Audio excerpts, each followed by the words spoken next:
emmènent à envisager le pire, on vous explique tout. Oui, Nicolas.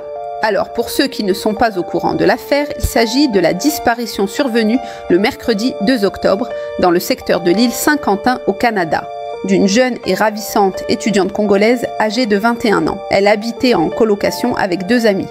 La dernière personne à l'avoir vue est un colocataire qui affirme l'avoir déposée vers le parc de Saint-Quentin aux alentours de 15 h. C'est à la même qu'a cessé d'émettre le téléphone de la fille d'après la police. Il faut savoir que cette île est connue par les services de police comme lieu de disparition de plusieurs personnes dont on n'a jamais retrouvé le corps d'ailleurs. Oui, effectivement, on se souvient par exemple de la disparition d'Ariel Kouakou, un jeune Ivoirien âgé de 12 ans à l'époque, de Laure Onana âgé de 20 ans, de Cassidy Maréchal âgé de 21 ans, bref la liste est longue et toutes ces personnes disparues sur l'île de Saint-Quentin ont un point en commun comme va nous l'expliquer Catherine.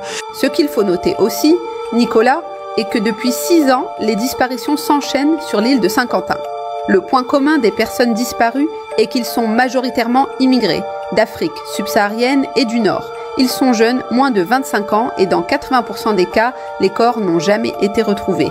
En plus, on les voit entrer dans l'île comme pour le cas d'Alexandra, mais on ne les voit jamais. Dernière